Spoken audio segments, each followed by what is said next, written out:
All right. Hi, everyone. Thank you so much for joining us once again with Rabbi Alex Ozar for community, pluralism, and halacha. Did I forget one of the terms? I feel like there's one more thing. Uh, and Difference, difference in maybe. halacha. Yeah. Oh, that's All right. important. It's big. Community, It's big. pluralism, and difference in halachic It's practice. big. Yeah, that's very salient.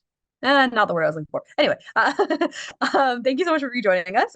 This is perhaps, I think, our seventh week of this series, which has been really, really wonderful. And I think most of you guys are veterans. So I'm going to just very quickly say again, I'm going to promote people to be panelists. It doesn't put any pressure on you. You'll be able to show us your faces, which we'd love to see, but also no pressure. You'll be able to raise your hands and ask questions. If you don't want to ask questions verbally, you're welcome to put them in the chat, or if you're watching on Facebook, you can do that as well, and I will pass those questions on. We do ask that if you that you just keep your microphone muted when you're not speaking. And again, I'll be putting that the source sheet in the chat for anyone who wants to follow along. And I think that's everything. So thank you so much for being here, Rabbi Ozar, and all of everyone who's here. And over to you, Rabbi Ozar. Thank you. Okay. Thank you so much, Maya. Thank you, everyone, for coming back. And thank you to Drisha. I'm going to do my usual share my screen routine.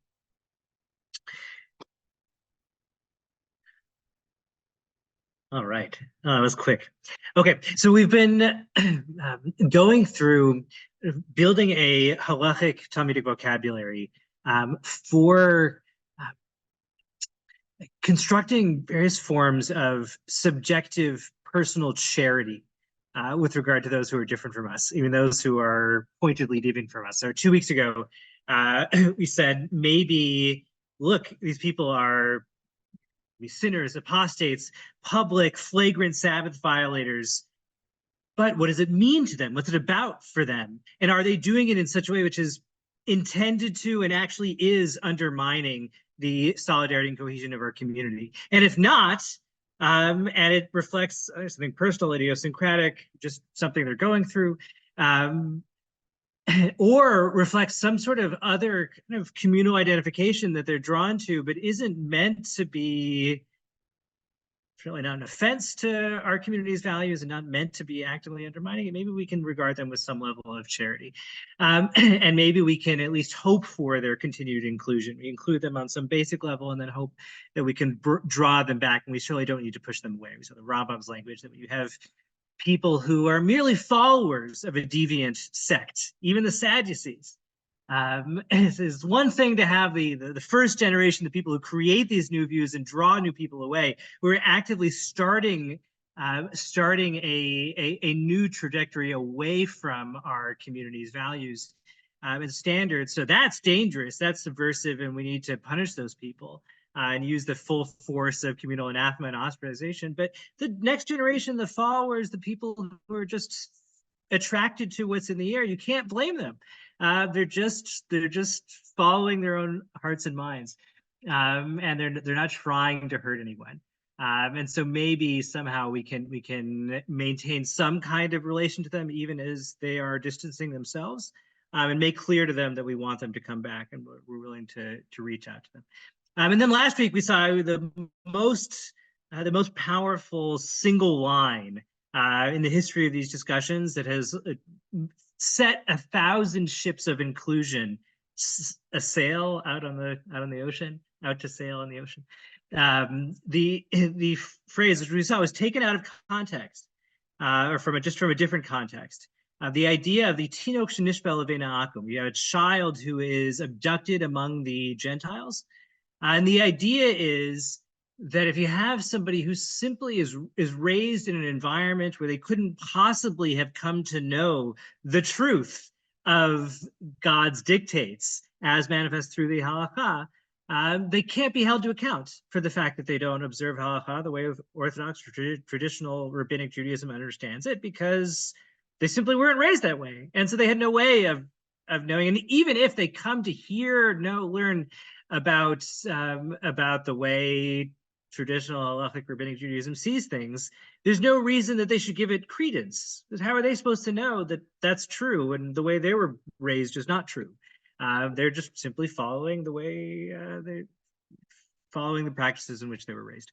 And so that already grounds a fairly broad form of pluralism, where we're able to acknowledge the fact that it's not just a question of the objective realities. Again, if you made a list of just looking at the person in isolation and listed all their qualities and things that they do and don't do, so on one conception of religion, that would be enough to judge the person as righteous or sinful.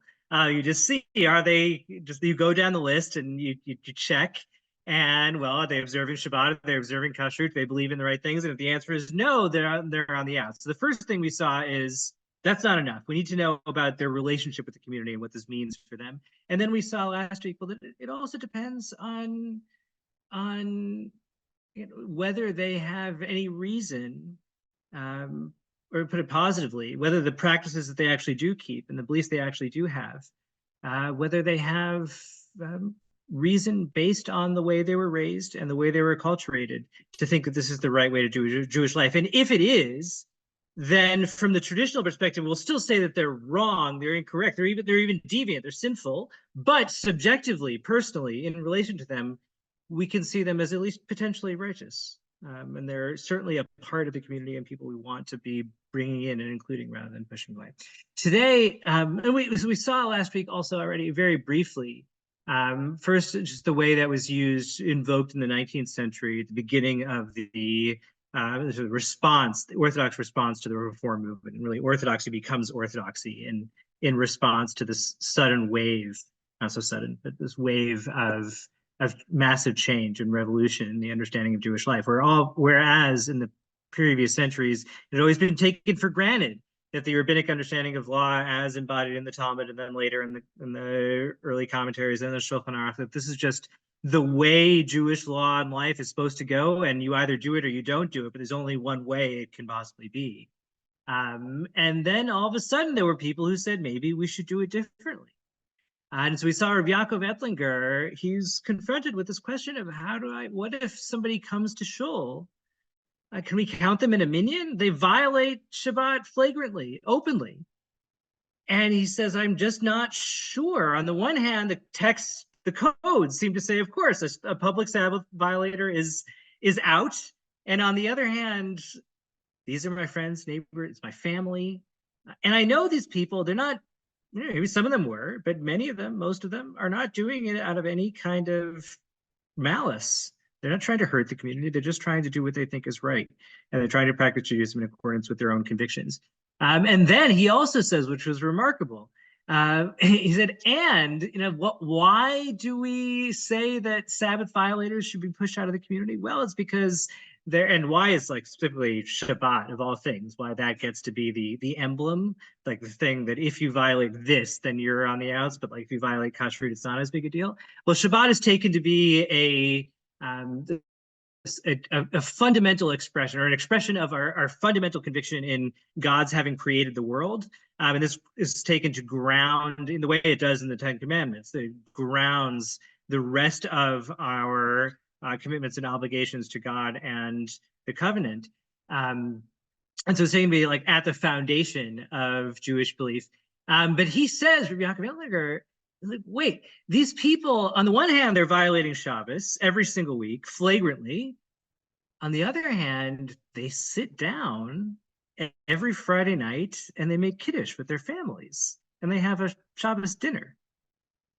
So how can they go to shul and they have services? So how can you say that they're through their Shabbos, even through their Shabbos violation, their transgression, how can you say that they're denying God's creation of the world when they sit down and say Kiddush, which celebrates God's creation of the world? It was a totally new thing to him that you had people who were violating the letter of the law, but in some deep way, not upholding its spirit and upholding just the basic Jewish identification with what this was about. And so this was totally new. And he was very anxious and careful and cautious. We wanted to say, maybe we can maintain relations with these people. But as we saw, the Tinok Shenishba line is somewhat fickle, as it relies on this premise that there's no way that these people could have known, that they could know that they could know the truth. And again, the paradigm of a child who's raised among the Gentiles, so simply as he's never heard of Shabbos at all, he doesn't even know what it is. I think we looked very briefly last week. So there were in the Middle Ages already As we saw, the Rambam says, he was the major innovator here, as the Rambam in the 12th century says, he applies this to the Karaites, who are the like major medieval alternative sect. There's still a few thousand of them in Israel and elsewhere. So he applies this to the Karaites, and he says, look, the Karaites are like children who were abducted. They're raised believing that this is what's right, and so you can't expect them to know anything else. But then just a few generations later, the Rabbi, and it's quoted in the Beit Yosef in the 16th century, they're starting to say, wait, hold on. The Karaites, they can't say they're blameless. We tell them every day, we're telling them the truth. We keep saying, no, this is how you do, this is, the rabbinic Judaism is the way it's supposed to be. They can't plead ignorance anymore. It's not like they've never heard of it. We keep telling them, and they keep actively rejecting it. Not only do they actively reject it, but they heap scorn on us. There are enemies in the community. They're actively undermining our position. And so you can't say that we're supposed to be on good terms with them as if they're like merely just moving away and just distance due to some circumstance. There are enemies. And so you see, like, that mode of reasoning can become somewhat fickle and somewhat frail, and can be undermined. And from the perspective of the person being accommodated, from the person we're considering for inclusion, this has a kind of paternalistic flavor to it in a way that can come off as disrespectful. So especially somebody who is not acting out of ignorance, but they're acting out of deep conviction and deep identification with their form of Judaism, with the stream of Judaism which they were raised. And then they come to a rabbinic, Orthodox, whatever it is, come to an Orthodox home or shul, and they say, look, we know,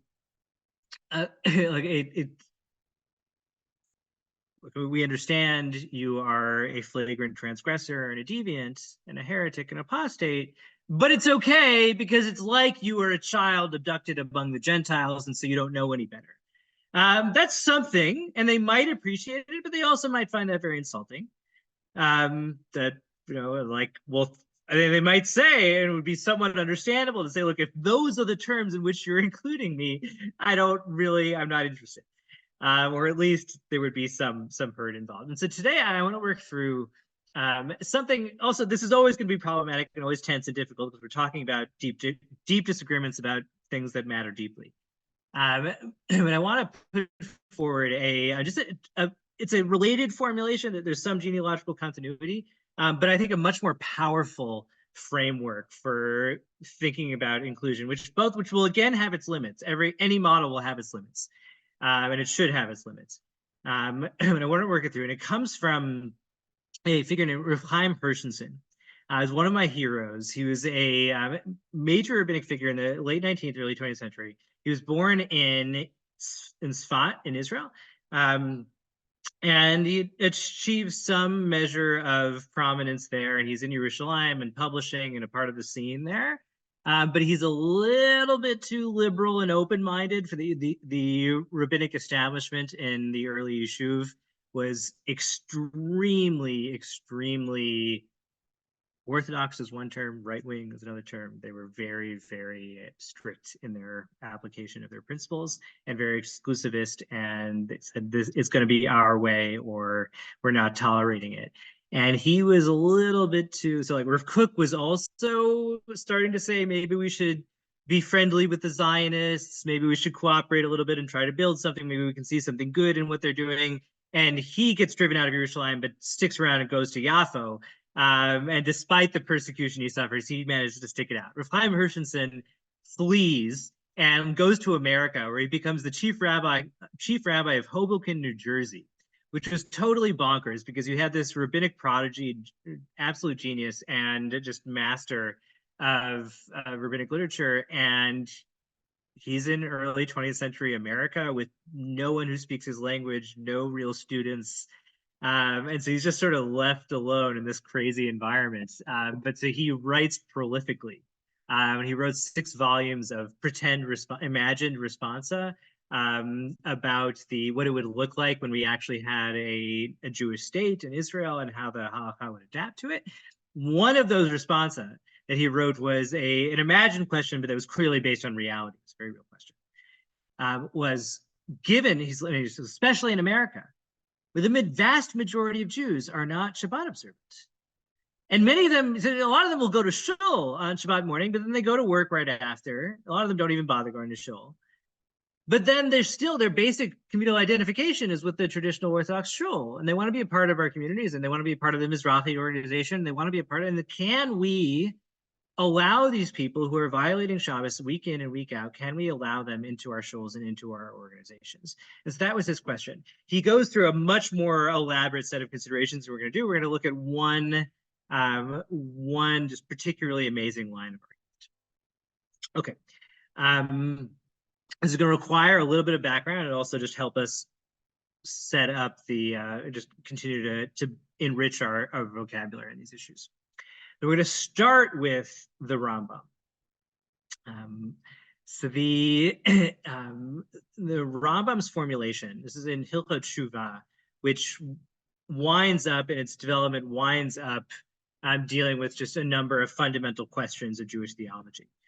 So he says, Hamisha hein hanikrai minim. There are 5 people who are called minim, which we saw last week, means something like heretic, apostate, rebellious person.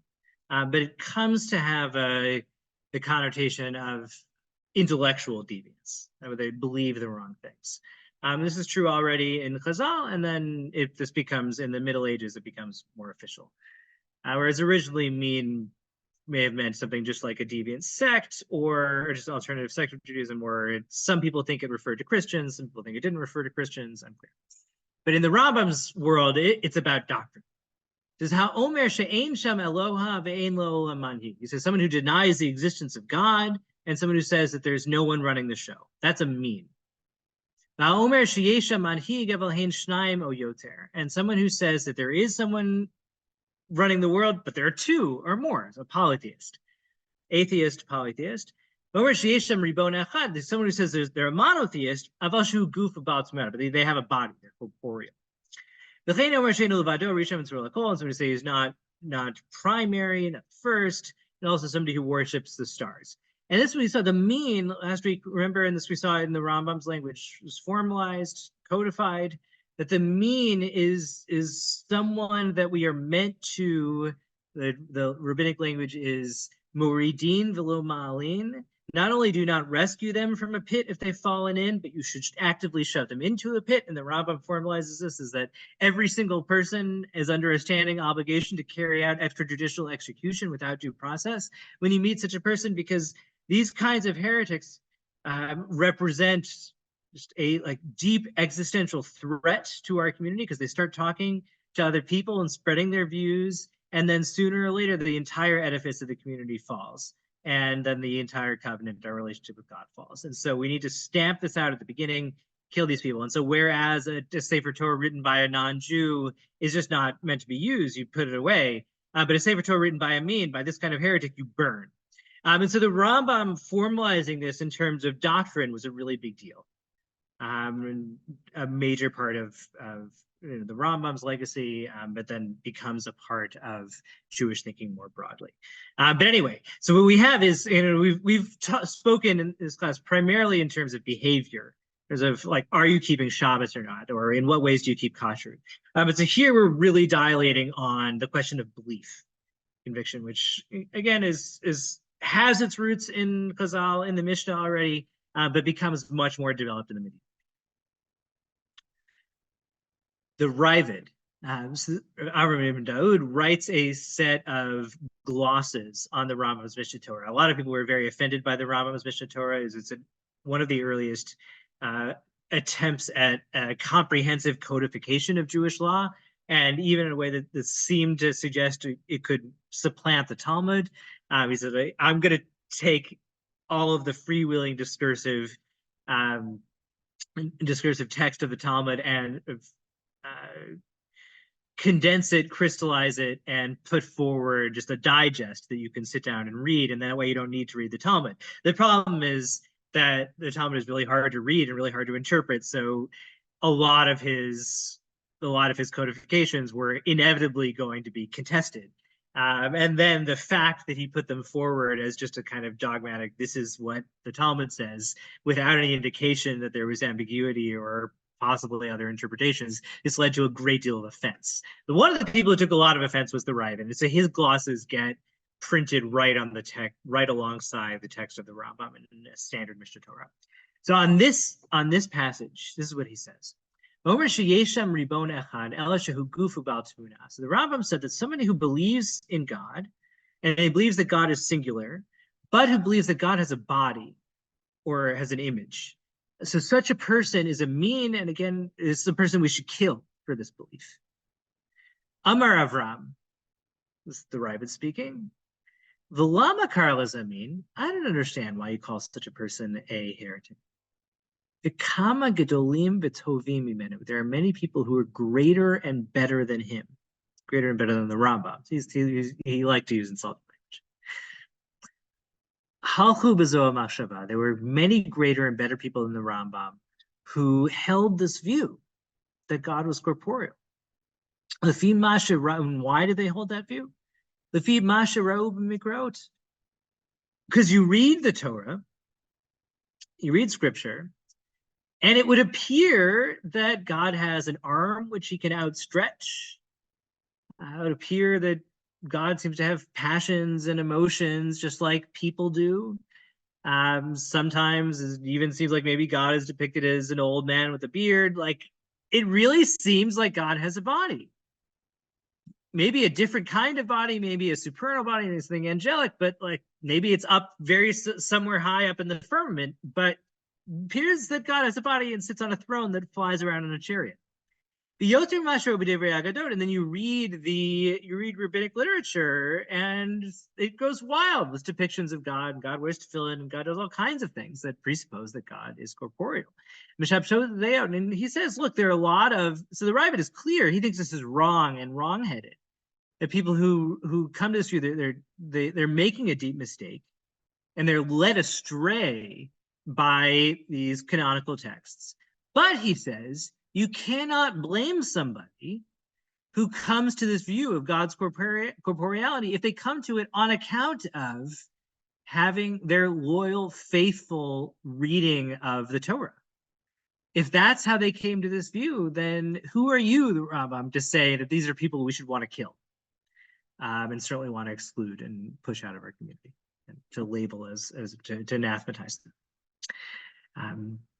So that's the basic machloket, basic disputes we're going to be working through. Rav Chaim Hirsch is going to very powerfully take the Ravid's point of view, but we're going to want to work with the Rambam also. But just before we get into that, I did want to, but as I think the Ravid is so powerful and so appealing, and that is the line of argument we're going to be taking. But I did want to put forward the counter argument that comes up in the Middle Ages already. So this is the Abarbanel. And so he wrote, there was a lot of, the Rambam also put forward a list of 13 Ikarei Emunah. The list we have in the Siddur, sometimes people recite it every day. It's like not exact, that's not written by the Rambam, but he wrote, it was in his commentary in the Mishnah.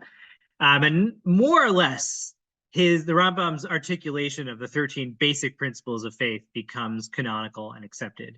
And like maybe some people debate the details, but it becomes largely accepted. This was challenged significantly by, it was a book put up by Mark Shapiro 20 years ago, which tried to show that there remained substantial dissent for a long time. That's true and important.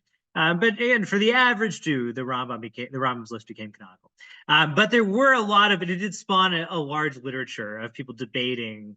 Like, even if you accept everything the Rambam said was true, like, are those really the fundamental principles? Maybe we could condense them down to 3. Maybe they should be more than 13. And it caused a lot of debate. So the Abarbanel wrote a book on this debate, Rosh Amanah. And in this context, he discusses the Ravid's challenge to the Rambam. And this is what he says. He says,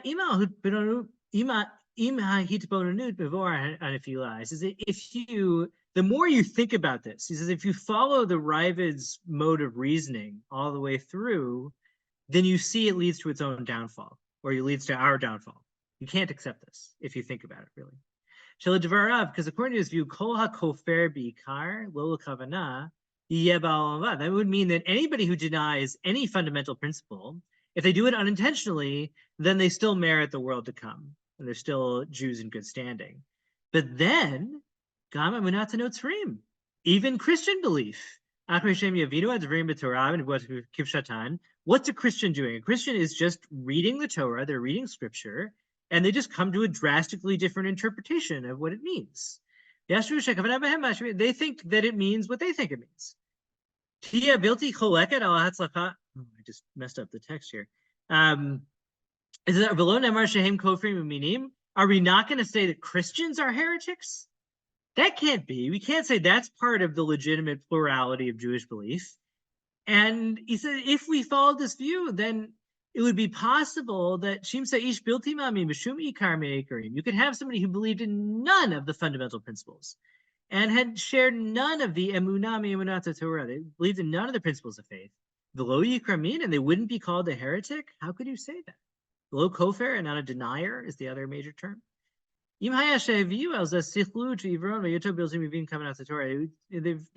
reached blindness and foolishness to their understanding of the Torah.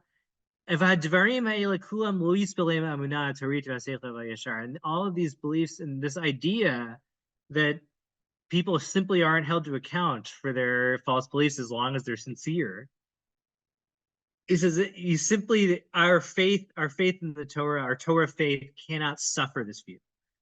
He says we do at the end of the day believe in things. There are things that matter, that are core and central to the core of Jewish belief. And if you don't have those, it doesn't matter why you don't have them. It doesn't matter if it's not your fault. It doesn't matter if you're going through what you're going through sincerely. There has to be a limit, the Abarbanel says. And just switching briefly to the contemporary context, I think exactly where that line will be will switch. But we're all going to say, no matter how charitable we want to be, no matter how far we want to go in grounding as inclusion for people with deviant beliefs, they're assuming they're doing it in good faith. There's always going to be a limit. So, like one limit, I work with like powerfully pluralistic Jewish organization employed by JLAC, and I work with Hillel. Hillel tries to be as pluralistic and open as possible, but like many Jewish organizations, we draw a line at Jews for Jesus. Like, just no, that's like the same thing in the Abarbanel. Like, it can be in the building, obviously, but like that's not a part of. They don't get representation at the table, and like go pretty far on questions about Israel, but like Neturei Karta and people who are actively opposing the safety and security of the state of Israel also would not have a place in most Jewish institutions. Exactly where those lines are will continue to be negotiated. But the point is, what the Abarbanel is articulating is there has to be some limit, unless you say that Judaism doesn't believe in anything. There is no core to what it is to be a Jewish believer, then you're always going to draw some. Okay, so I'm going to pause here. Is there any questions or comments? And then we'll do the positive Rav Chaim's argument after this long proviso. Any thoughts, questions? I'm just keeping my camera off because I'm having some connection issues, but no questions from Facebook at the moment. So. Great. Okay. Okay, so we're going to go back now. Even before, we need just a little bit of halachic machinery to get this to go. So Rav Chaim, I'm going to call him for now. There are a lot of Rav Chaims in Jewish history. They're more famous than Rav Chaim Hirschenson, but for me, he's just Rav Chaim. Rav Chaim appeals to a technical halachic principle in the laws of vows. There's a concept of nidre shgagot. If you make a vow, the vow is usually you say that such and such a thing is prohibited to me.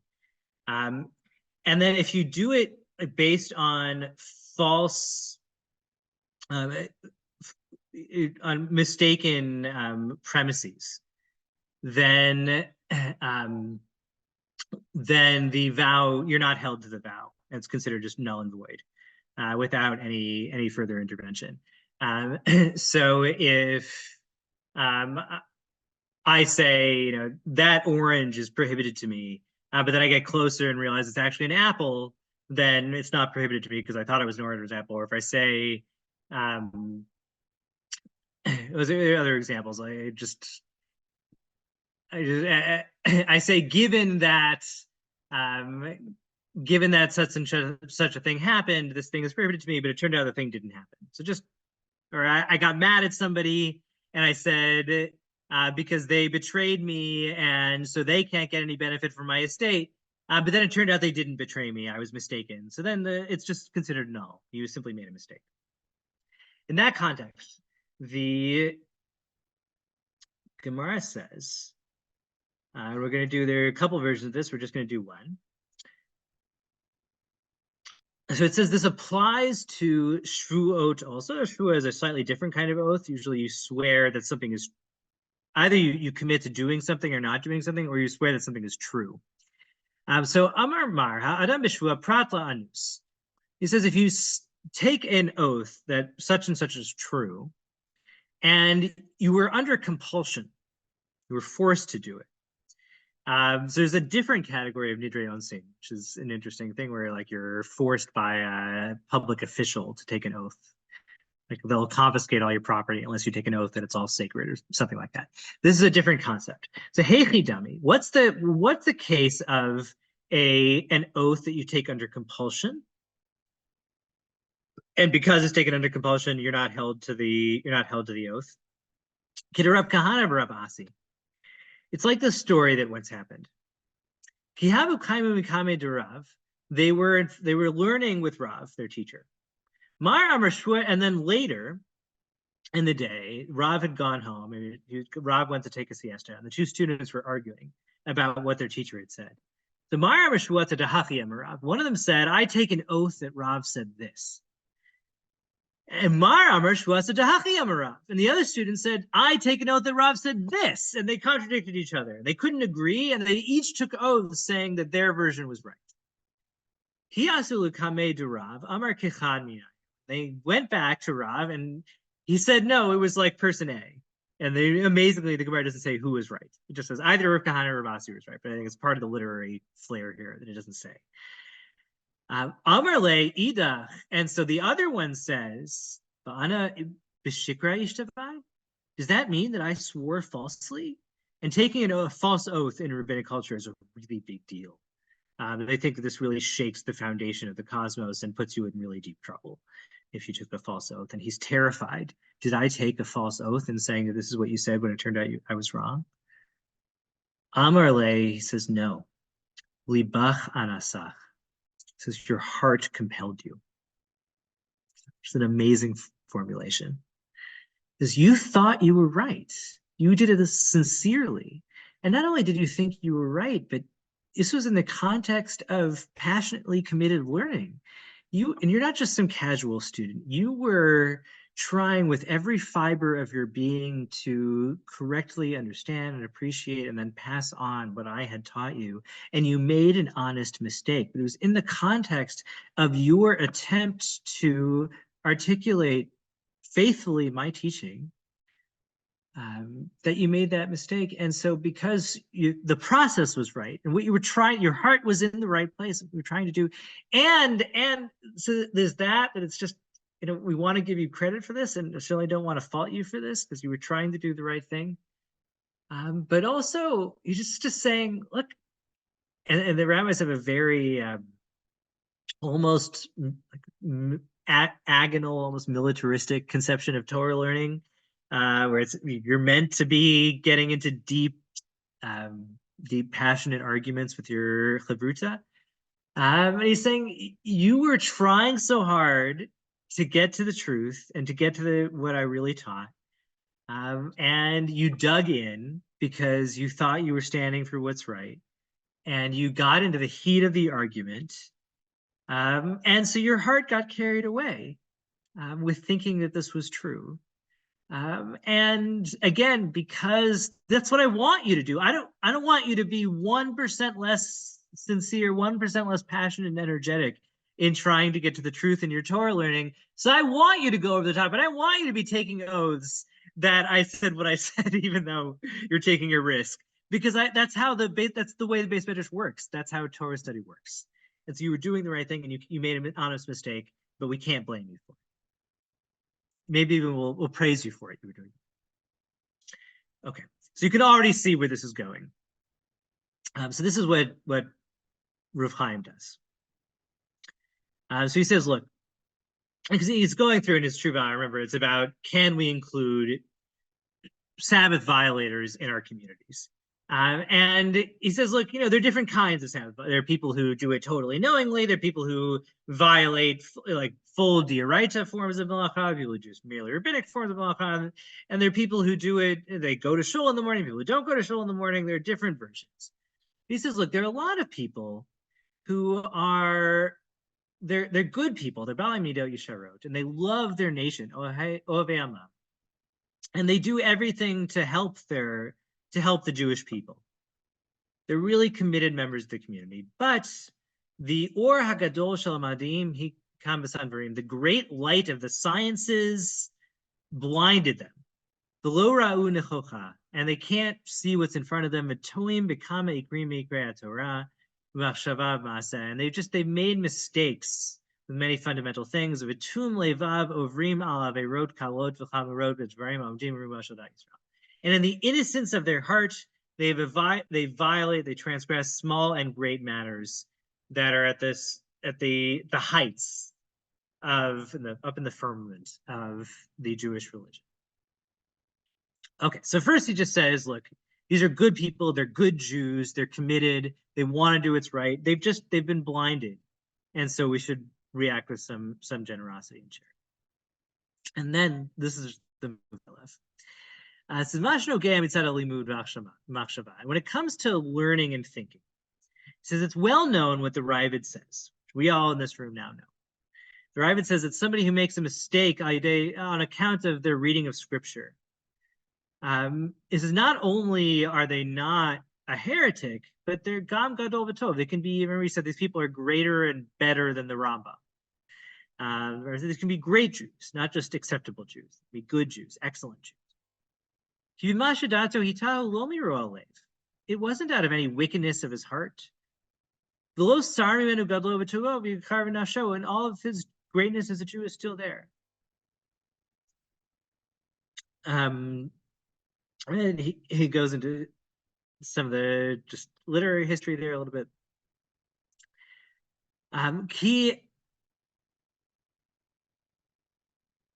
Sorry, let's go back here. So, if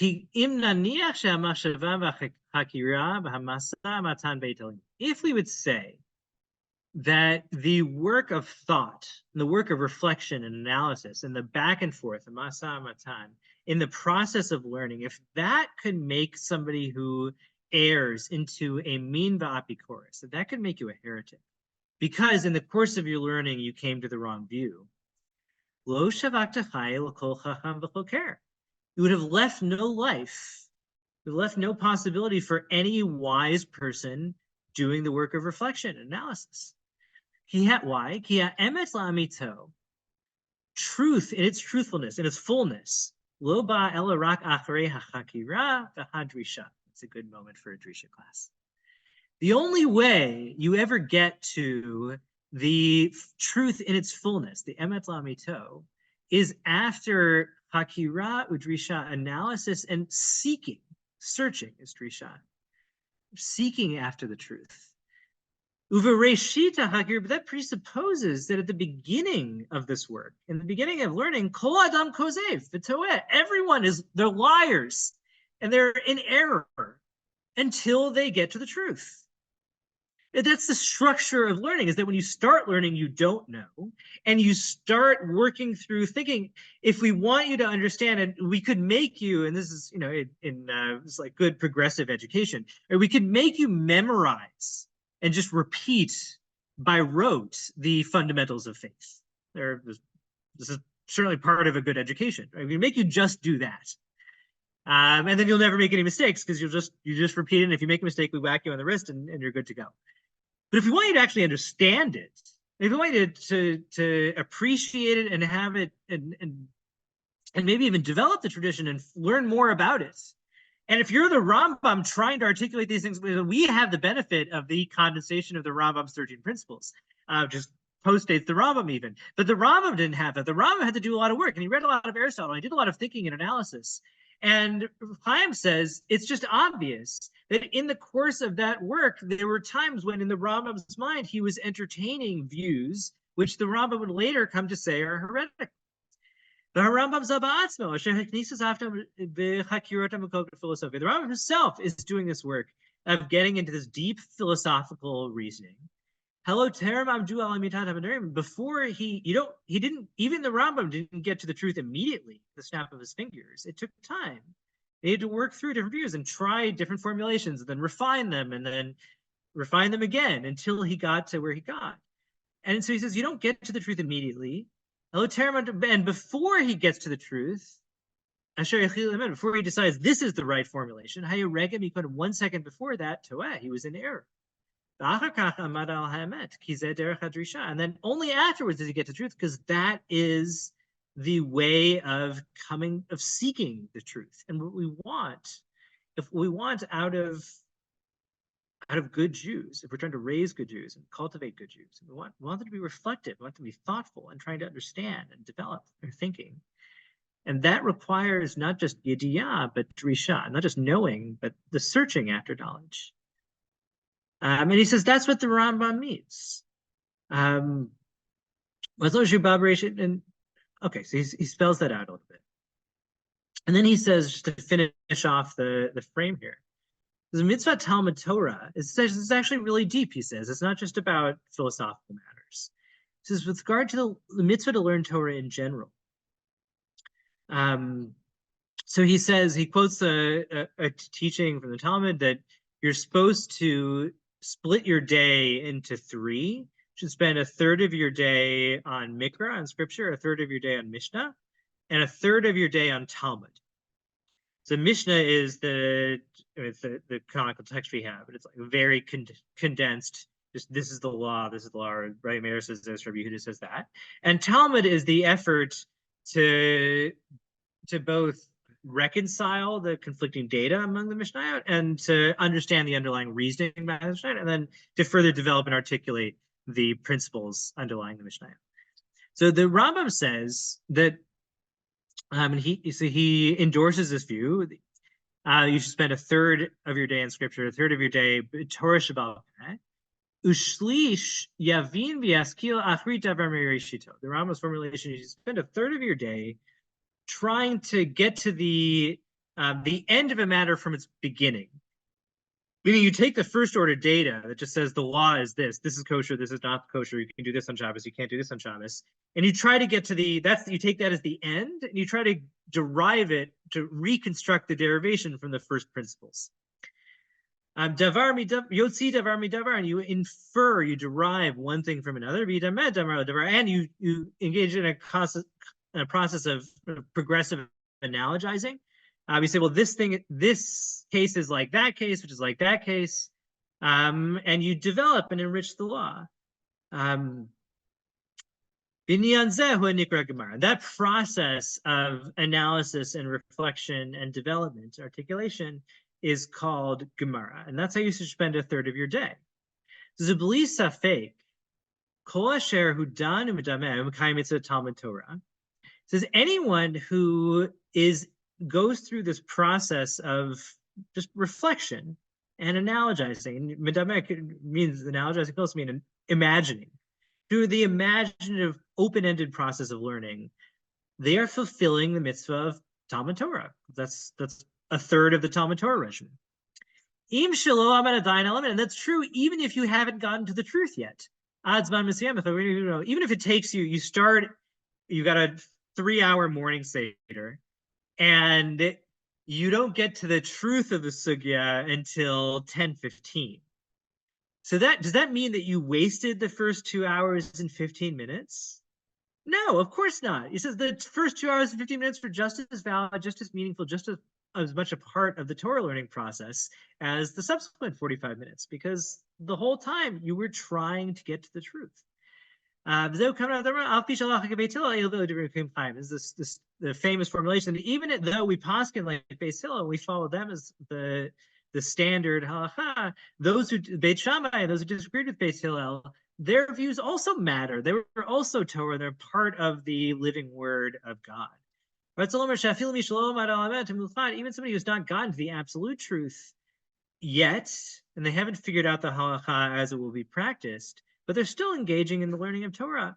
And he says it would just be crazy to think that that doesn't count. And then he makes the last point we'll do here. Last point we'll do here is that the mitzvah, it's not called Yediyat Torah. There's no mitzvah of knowing the Torah. There's a mitzvah rather to learn Torah, Talmud Torah, engage in the process of learning and understanding and analyzing. And he points out he had Yediyah lo tiyah b'chira. Knowing Torah isn't a matter of choice, of the will. You can't just like will yourself to know the Torah. All you can do is try and sit down and seek it out. And that's why Talmud Torah is the mitzvah, not Yediyat Torah. But so all this means that not only is it the case that we understand that people may make mistakes in the process of learning and that we can be charitable with regard to their errors, and we can understand that, look, it's not your fault. It's as if you were abducted by the Gentiles, given that you were raised by your non-Orthodox families. Or just the fact of the matter is there are these other views out in the world and you fell prey to them and you're vulnerable, and so we're not going to blame you for it. But Chaim says something much more positive, much more powerful, because this allows us to say that we actually value and deeply respect and deeply value the process and the effort through which people come to deviant views. It's not just, oh, you poor thing, you messed up and it's not your fault. It's, at least it can be in the right cases. It can be you were engaged in the sacred traditional imperative to understand the Torah on your own, to figure it out for yourself. Not just to recite it by rote, but to figure out what it means, what it's about. And we don't want you to just know, we want you to learn it. We want you to be doresh, engage in drishah, to be seeking after what the Torah means. And it happens to be that libach anasach, your heart, which we wanted you to be following, wanted you to be engaged energetically in trying to figure out what the truth is and what your understanding of the truth is. And that led you to a view that we consider different from the truth. And it is wrong. You've made a mistake. You made a deep error. But you did it not just that it was an understandable mistake, but it's something we can value and respect as an effort at heeding the imperative to understand and to truly understand and appreciate God's Torah. And then he even says, like, look, he uses the text from Shavuot to say, like, look, there, it's not just a matter of belief. It's also a matter of practice and behavior, because the person actually, or there was Rav Kahana or Rav Asi, actually took an oath. They swore falsely. They engaged in a transgression, and yet still we say, well, that transgression is not really a transgression because libach anasach, it was a matter of your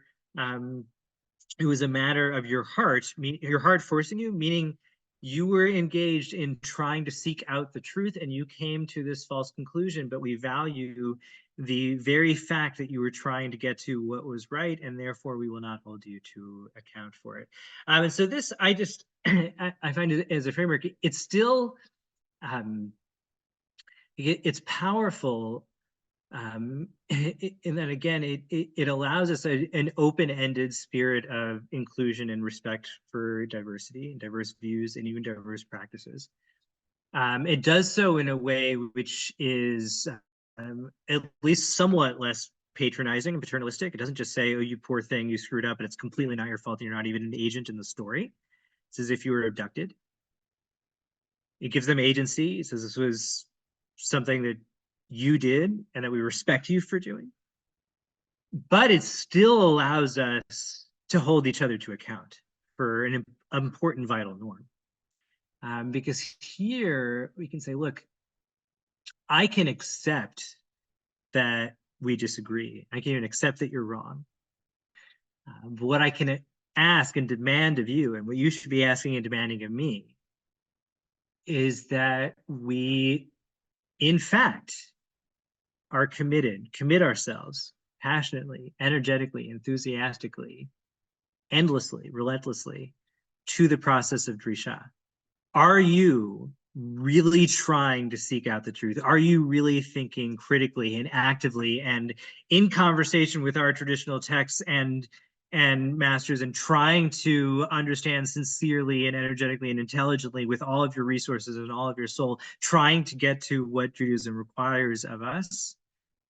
And am I? And you should hold me to account for that too. And then there's a community in that, where even if we persist in deep disagreement, and we may even decide we can't daven together, but the very fact that we can recognize each other and hold each other to account for the norms of Rishat Torah, of Talmud Torah, of trying to understand, and we can have deep arguments, where I hold this, you hold that, and we're going to have it out and see if we can convince each other. There's community built precisely on that, and it's this deep celebration we should have of rabbinic ethic of the pluralism of the rabbinic Beit Midrash, that says that we welcome everyone to engage sincerely in the work of understanding the Torah, so long as they respect everyone else. That's my spiel for tonight. Stop now. I think I actually managed to finish on time. A couple minutes left. Are there any questions, comments, thoughts?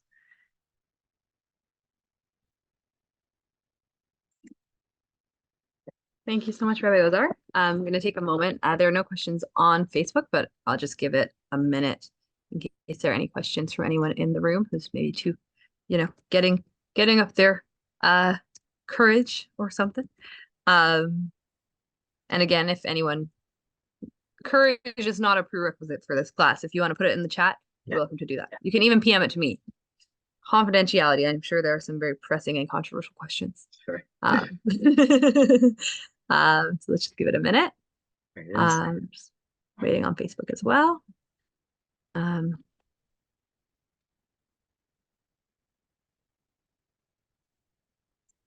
Anything? I feel like there's so much that it's hard to metabolize it and turn it around into a question, but there are definitely limits to the pluralism, like, of the rabbis. And it's interesting to like go full circle and say,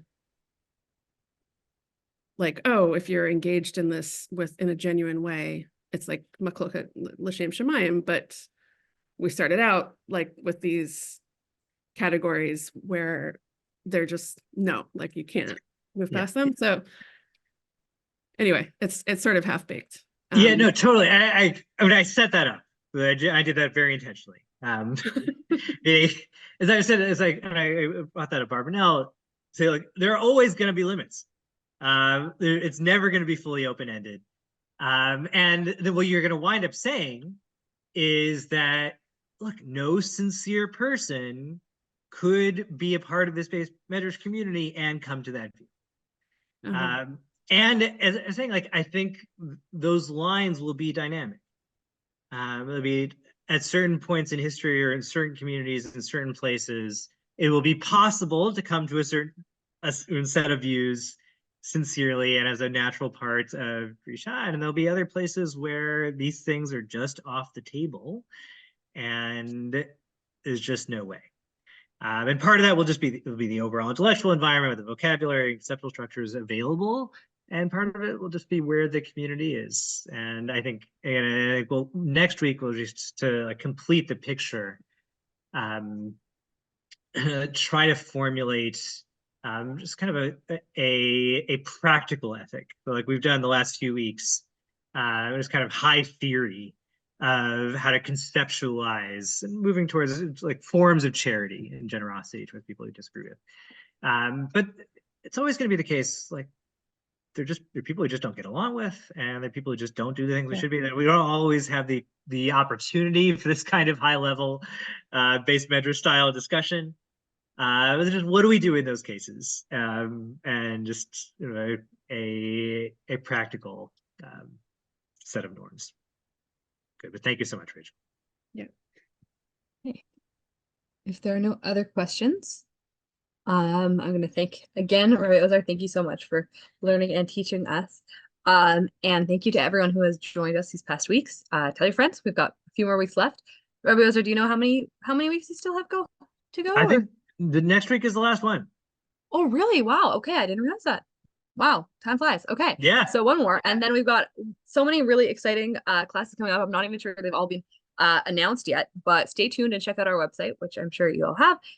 Yeah, thank you so much for learning with us, and we'll see you next week. Have a good night. Thank you, then.